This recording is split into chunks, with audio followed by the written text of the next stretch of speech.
So we have seen that the distinction between the church and the kingdom has got theological advantage, and that helps us to understand our role today, the role of the church. We are the church, so our role today in the world. In this context, what we have to take into consideration is the situation of our society being a class-divided society. Our actions will have consequence in this society where class division is there. We cannot just ignore that such a thing can take place. And what is the class society? Class society is not a Marxian invention, though it is associated with Marx. As I have already said somewhere, I think earlier, class society is the makeup of the world, the structure of the world where one group of people have a lot of wealth and power and the other group has nothing. So this division is a division of two classes. Class society has almost always, not always, existed. From the beginning it was there. The feudal class, feudal lords had everything, others had nothing. They were slaves. And so now we have the capitalist class and the labor class. And the labor class are now so badly treated by the capitalist class that many people are dying. And in order that people do not die, we have started giving bakshis like thing to the people like Narega. You know, Narega. N-E-R-E-G, Narega, where the people, Karupani, what do we get here? People are given money not for the work they do, but somehow excuse to give them money. Unless we give them money, people will die. We don't have that. No? So the poor people are not necessary for the world today. The capitalist world, poor people are dispensable. In order that they may not die, some kind of mechanism is discovered for reaching money to them. That is a very good thing from the point of view of the poor people, but then it is a very bad thing that wealth and money, wealth and growth goes to one side. That is our society. So that is the one class where to whom all the wealth and wealth goes. Other class is there which has no wealth. This is our society, and we are in this society. We as church are in this society, and we will be affected by the dynamics of the society. It is natural. We are, as a church people, as a church, most of us are in the middle group, as priests and so on. But then there is also another group, the bishops and the higher people of with higher power and authority and so on.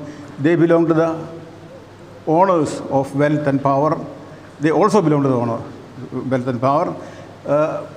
Then there are many faithful Christians who do not have much role in the world system to play, and they are considered workers and laborers, so they are poor.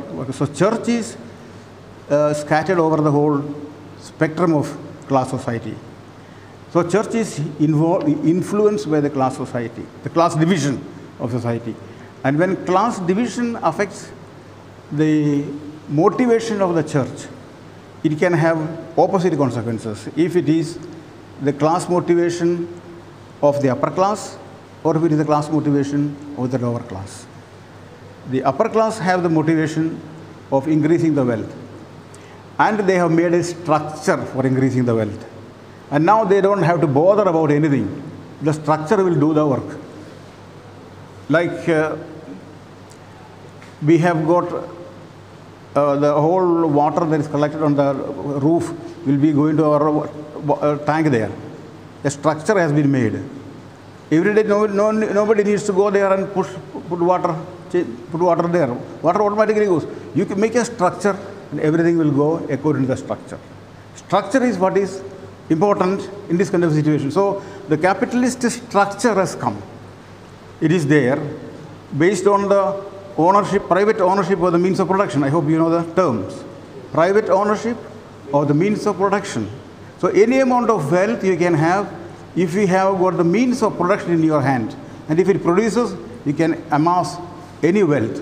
So because of that, structure. This is a structure I can own.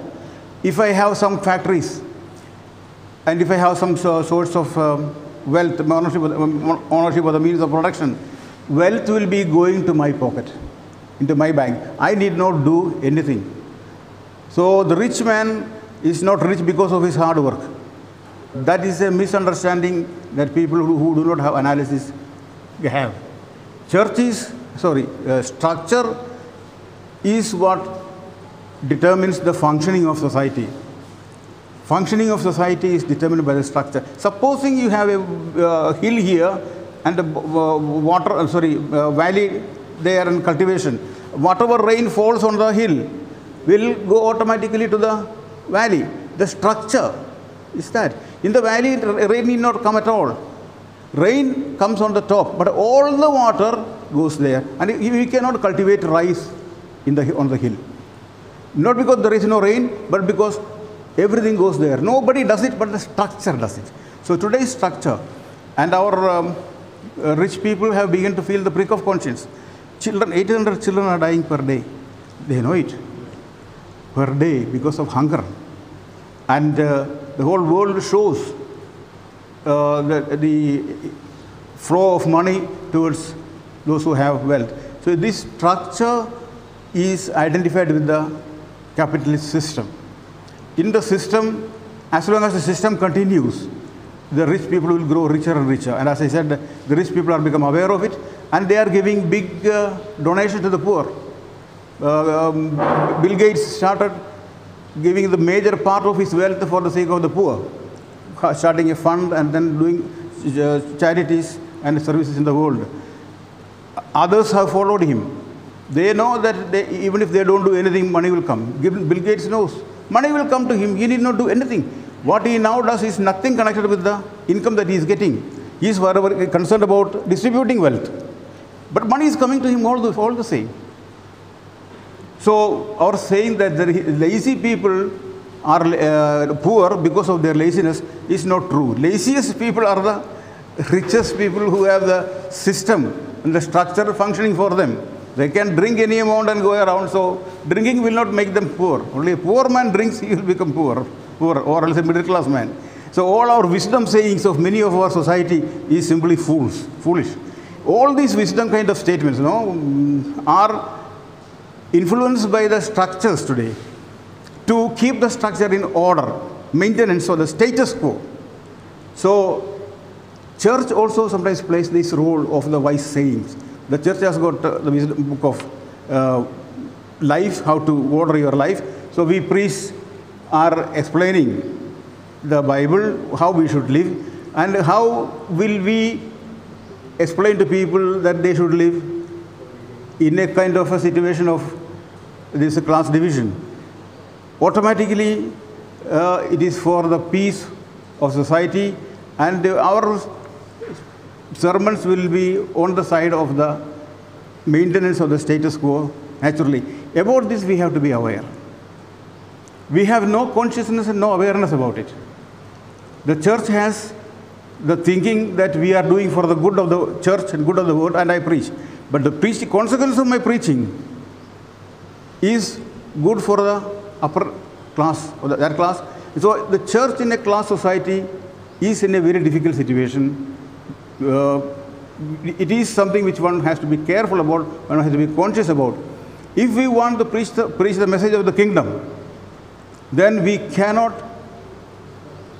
preach the message of the status quo being what it is.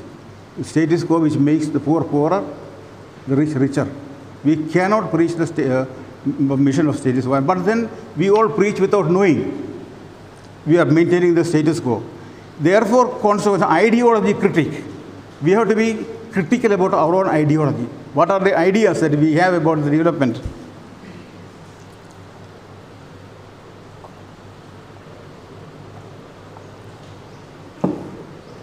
Economic development in society. How this takes place, and how it can be encouraged and made more successful and so on. That we have some idea about it.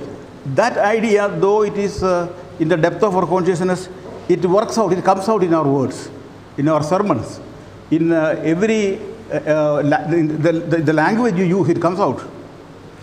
I have told the story of those Madurai courts in Kerala. You remember the story? The workers were working, once there was a strike, and two opinions about the strike. One group of people said, work labor, so I have told you the story. For increasing of work, the other was for stopping this business of strike and so on. See, they are sincere to their thinking is clear. They don't make any idea. They have no idea of destroying the other, just thinking of development. But the natural thinking that is there inside of them is, one is capitalist, one is on the side of the poor. So this capitalist influence on the church, about that we are not very clear. We have to be conscious about it. Then we will know how to change our message, how to turn the meaning of the kingdom of God in the way Jesus preached. So that blessed are you poor, we will be able to say, your poverty is going to end. You are not blessed because of your poverty, but your poverty is going to an end. Blessed are you poor, the kingdom of God is at hand. So in that way we will be able to preach. Otherwise we will preach the opposite manner.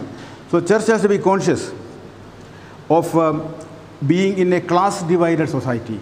Church cannot pretend that everything is neutral. And this class division affects her work, her teaching, her activities much more deeply than she is very often conscious of. An ideology critic can unmask such class biases. We have class bias. We are biased. When we hear the argument of somebody, that man is very biased. Sometimes we say, he speaks only arguments in that line. We think we are all right. We are normal. We are holding the middle point of view, normal point of view. But the thing is that we are also biased. They are biased, we are also biased. And about our bias, we do not know. We know about the bias of the other. Now we have to know that we are also biased. When we know that both of us are biased, then there is room for real inquiry and discovery of the truth. In this kind of a situation where slavery of the poor is continuing in a different way, slaves are made slaves and they continue. Here we require the presence of a contrast society. The Jewish society, Jewish people came out of the Egyptian slavery, and they established a society which was in contrast with the rest of the society. And that is the function which made them the means of salvation for the people. Oh, what a wonderful people they are, people around used to say. And then they would begin to change their structures into different structures of the society of equality of Canaan, equality of the Jewish people, free people, land of milk and honey.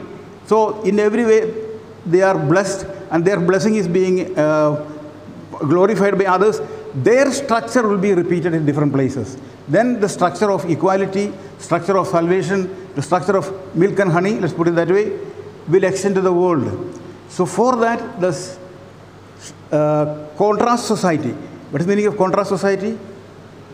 A contrast to the others. It is opposite, not merely different as different and opposite. Other people, some people get rich, others go low. There was a feudal society at that time, Jewish story. The kings and so on have got a lot of power, all others are slaves. That is the society normally around. But the Jewish society in the saved community, there was no king.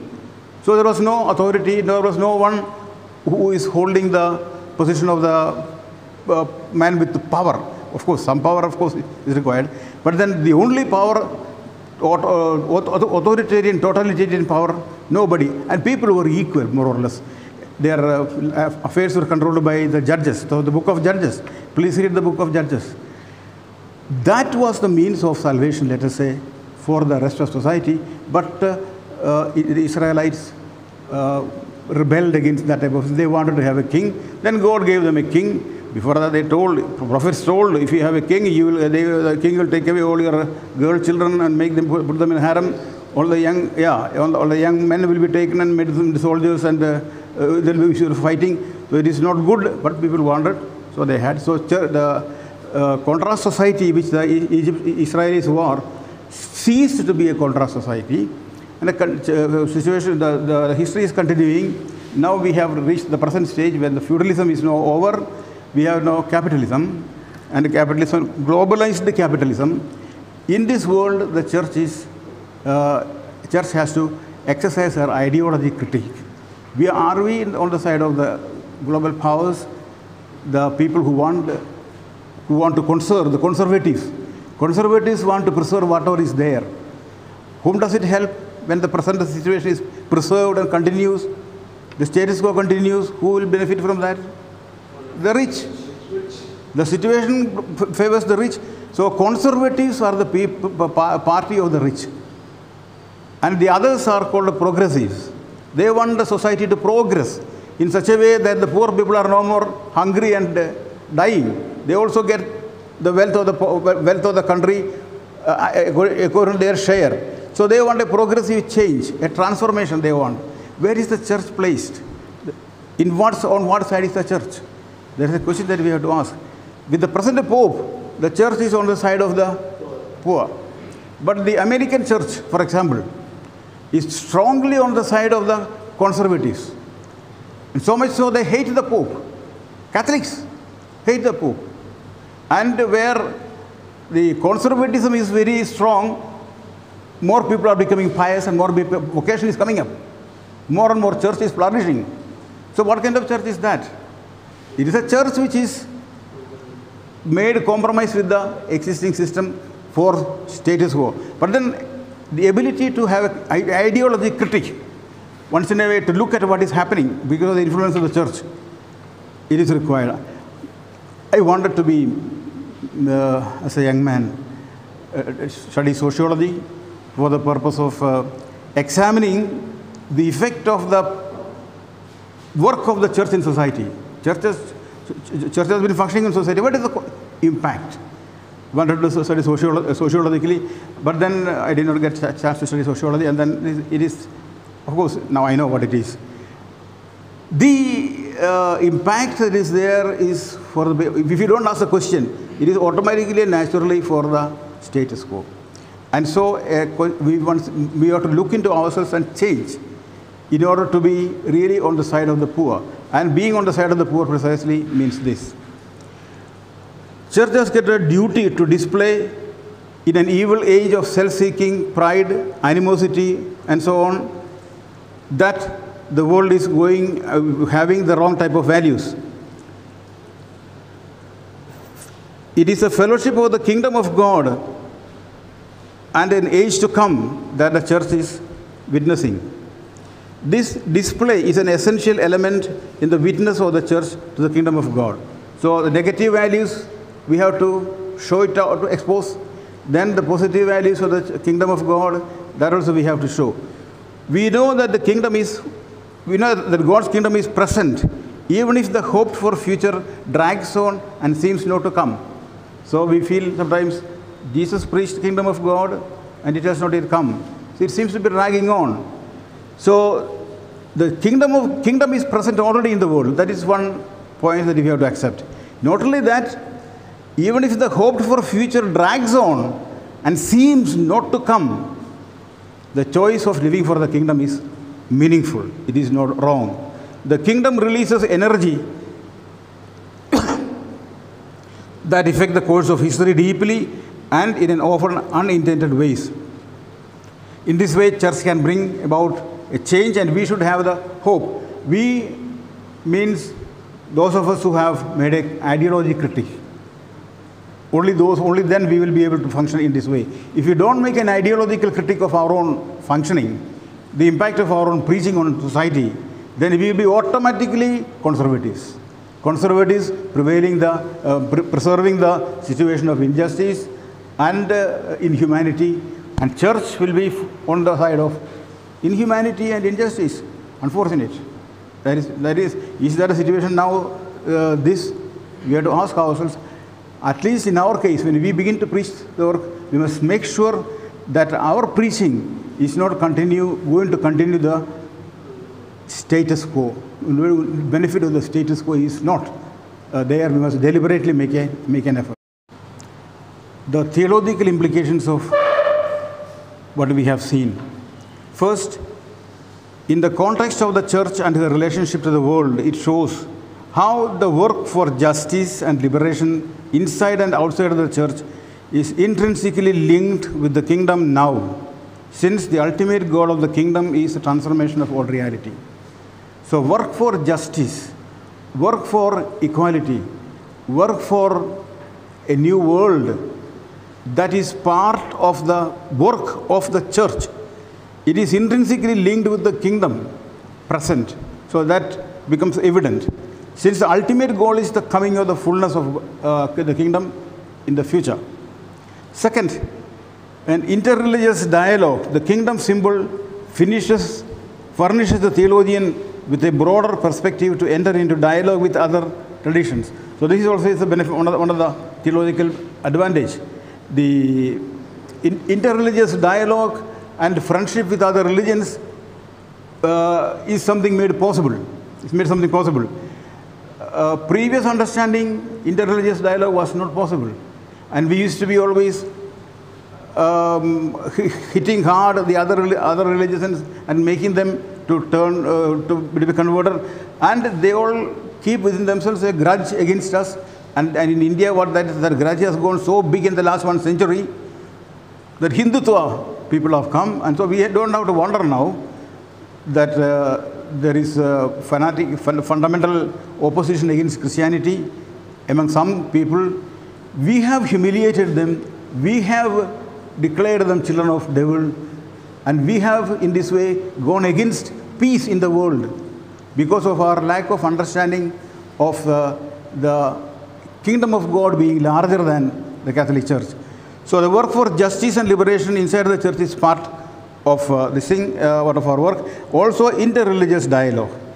The kingdom symbol furnishes the theologian with a broader perspective. So since we understand kingdom, and kingdom is larger, so this idea of the kingdom gives the theologian the ideological background for entering into dialogue. If the kingdom is the ultimate goal of God's intentionality with all humanity. Whole humanity, that is, the kingdom is God's plan for whole humanity. Then the question is no longer how other religious traditions are linked to the church. We have been asking this. How when we say there is salvation possible through other religions, the question comes, how are other religions linked to the church? So, because we believe the church is the only source of salvation. But now the question is how the kingdom of God was and is concretely present in these religions. So we have to ask today how kingdom of God is present in these religions. Earlier the question was different. What role the church has to play? How? And one of the big position of power. Now a situation of realism, a little bit of humility. We turn to ask how kingdom of God is present in the others. And now we say we cannot bind God's grace. And the Spirit blows where it wills.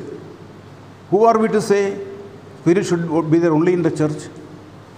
Spirit is working also outside in the other religions. We have now come to realize that. And this position is because of the distinction between kingdom of God and the church. Otherwise, if both were identified, we would not come to these kind of positions. And this understanding gives greater freedom, greater peace in the world. How is the kingdom outside the church related to the kingdom of Christ, proclaimed and initially realized in and through the person of the church's presence in the world? So, Christ's presence, church's presence. Should one assume that there are other revelations of the kingdom not related to Christ? Can there be revelations outside the revelation through Christ? No, that is the answer. But then we cannot say very strongly that no anymore. As I said, Holy Spirit we cannot bind to the church alone. Holy Spirit can work anywhere. And God's grace is so rich and abundant that our church cannot bind it, cannot make it only within our church only God's grace should come. That we cannot say. So the question is there revelation outside the revelation through Christ? Revelation through Christ brought us the church and the development that we now have. So the question is not easy to say no. In other religions also, there are things that we can learn. Christianity is not the whole exclusive honor of all that is true. That would be a very selfish understanding. That will be implying the identity of the kingdom and the church. We have rejected that position. So we have to say in some way, we have to accept in some way that other religions are also means of salvation as in their own selves, not because of us. In themselves, they are means of salvation, we have to say. And so that we can say only on this background. The kingdom was definitely present in Jesus who walked the earth, but his presence was, so to speak, restricted to the physical body of Jesus.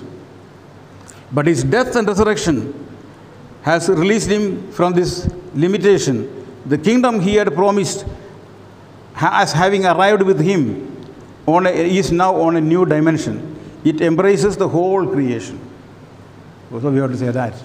We are not to speak in terms of the bodily Jesus, but the risen Jesus. And the risen Jesus is not limited by time and space.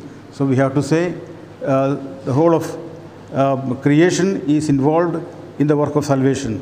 In risen Christ, matter has been transformed into the state of new creation. He therefore assumes a new global relationship with the reality as a whole. He is present in the creation in a new way. So Jesus is present in the creation in a new way. The church has to accept that. And therefore we have to extend a hand of friendship with other religions where Jesus is not simply absent, or God's grace is not simply absent. God is there working in our society for the goodness of whole of humanity, which is to be saved. The whole humanity. And the church has got a role, and we have got a role to play as missionaries and priests. The word of God is seed. Seed of the kingdom. Seed of the kingdom. So kingdom of God means doing salvation to the other. Doing good for the other. Doing good for the other. Doing salvation, we cannot say salvation is God's. So church is means of realization of kingdom. Yes. So here means Christ becomes the way. Yeah, I can say. So my question is that if you are realizing Christ means it is the realization of the kingdom of God. As you said, no problem. Yeah, you can say yes. So then what about the other people, those who are not following the church, but they are following the values of Christ? Yeah, I said already, the last portion of the class. But answer, careful answer. What is that? That is the answer. You did not get the answer. You are not satisfied. Where is your dissatisfaction? This answer, I don't know exactly. Ask me what where lack of clarity is. There can be no kingdom without the church. No kingdom without the church, yes. But someone without knowing the church, they are following Christ values. Yeah, but church is there. No, they need not know. But church is there. Whether they know the church or not, whether they follow the values of the kingdom, that is important. That is enough. Church is a group of people who recognize and acknowledge God's salvific intervention in the world. That is saved. So that function is done by the church. Whether church is all over the world or not. Church may be in Andhra alone. But in Mysore and Kerala, people can be doing the values of the, following the values of the kingdom. That is important. Following the values of the kingdom. The values of the kingdom are recognized by all of us or by the church as pointing towards the fullness of the kingdom. So whether they believe in the church or not, their values and their actions build up the kingdom of God. Then will they be saved, Father? Membership through baptism in the church is not necessary for salvation. So they will be saved as Hindus or as Muslims or whatever church religion they belong to, they will be saved by virtue of their own religion. That is the position of the modern theologians. So, but then this was not the position of the pre-Vatican theologians, and their influence is even now present in the church.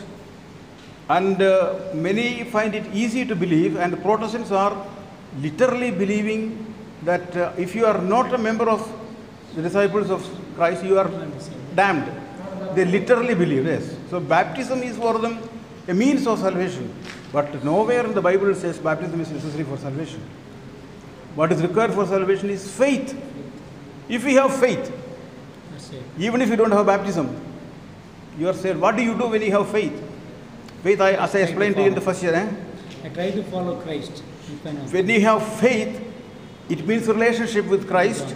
And so I do what Christ's kingdom requires.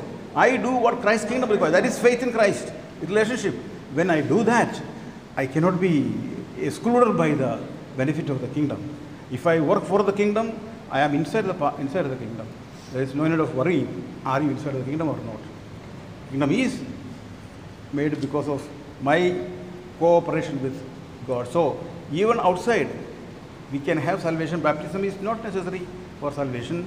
What is required is faith in Christ and action of building up the kingdom. It may cause you little problem because the old ideas are so deeply rooted and your convictions are mature out of that. So that has to be shaken. That will be shaken by this kind of a statement. That is the theology, theology which enables peace in India, peace in the world. If we hold on the other position, our peace will be destroyed, and that will be against the intention of the kingdom of God. We realize that now. This was not realized earlier. Earlier, the Westerners who were missionaries, they had only Christianity in their country.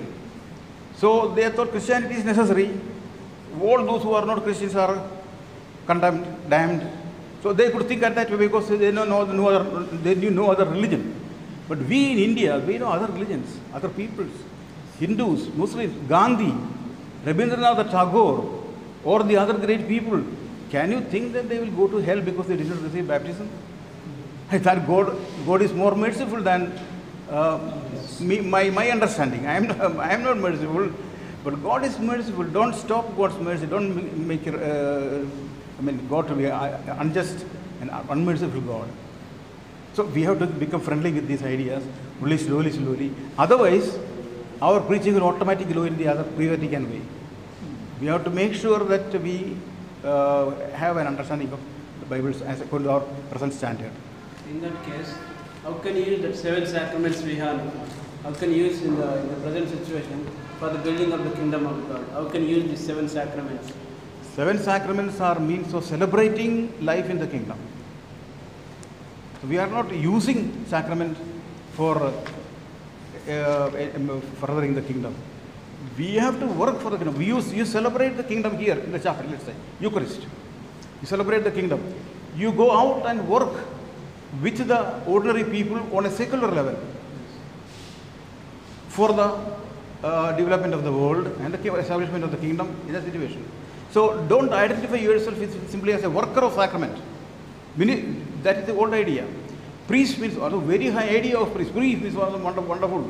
He can bring God with his mouth, with his word onto the earth. So he is greater than angels. All that is in unrealistic understanding of the theology. Jesus is the only priest. We are not priests at all in that sense. And if we are priests in Jesus' priesthood, then our priesthood comes like in the shape of Jesus' priesthood, serving others. Jesus washed the legs of the others. He was not sitting as a king on the top. So our priesthood is not sitting on the top of the others. For us, leadership is service. And Jesus' model, if we believe in Jesus, that is a model. But then we can question, are our people doing the same? Many of the people, when they become priests, they feel they have got the power of priesthood, the power of calling God into the earth. And they behave like that, very inhumanly to others, to the lay people. Come here, go there, do that. Father, the parish priest determines everything. Parish priest becomes the king. Parish priest should become humble. Lay people have no place in the church of today. Lay people should have a place in the church and able to also all kinds of running of the church. They are priests. Don't deny their priesthood. Yes. If you deny their priesthood and you treat them as simply useless people, then your priesthood is questioned. Where is your priesthood from? There is only one priesthood, and in that priesthood we all share by virtue of baptism. So, sacrament is not to be celebrated in the Hindu house. Sacrament is for us, for the faithful. In order to celebrate the kingdom, anticipated celebration of the kingdom among us, love, joy, compassion, taking care, marriage, healing the sick, all those, reconciliation, all those are a celebration of kingdom among us. That should enable you to work in the secular world without the sacraments being celebrated there. So we are not for spreading the sacraments. That is an understanding of the old type. Yeah. My question is for the based on previous class and today's in atheistic view. Is really only church can bring just society? Is really only church can bring just society? Or other societies and or other like congregations are working for the just society? My God, it shows how little we have touched with the rest of the world. Just society is not mainly the work of the Christians.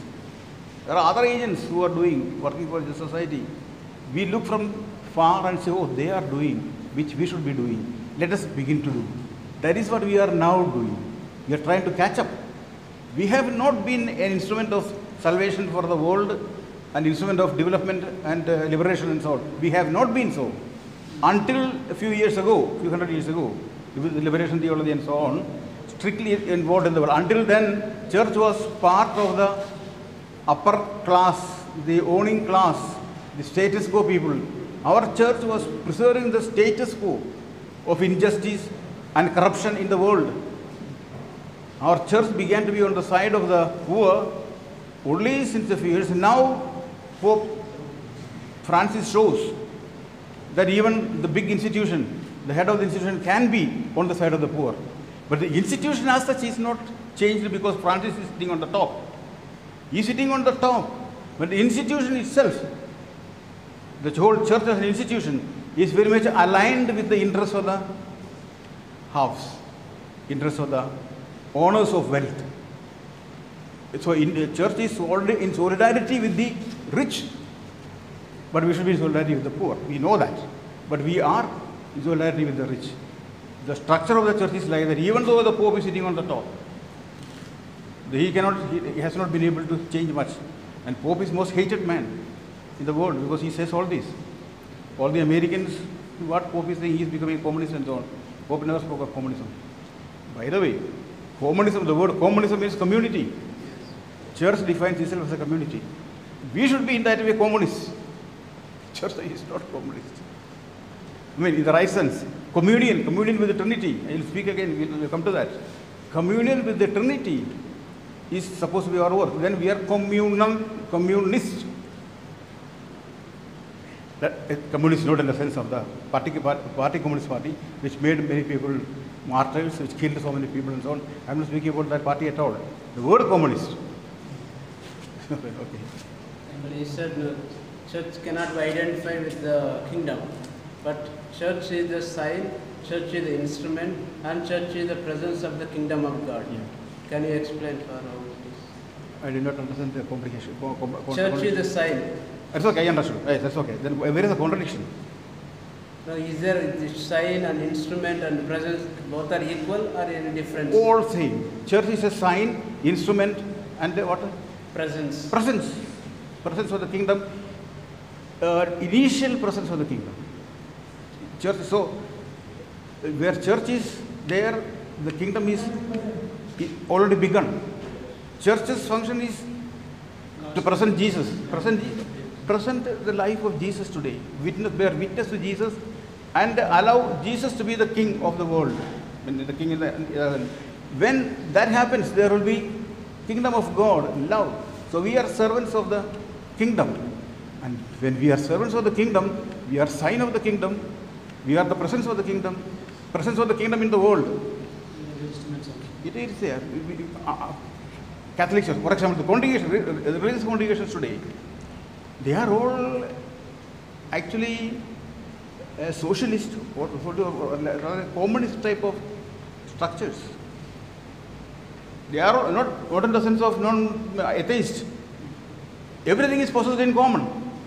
By us, for example, each one, I don't have a car, I don't have anything personally. I have my shirt and pants and so on. That is all.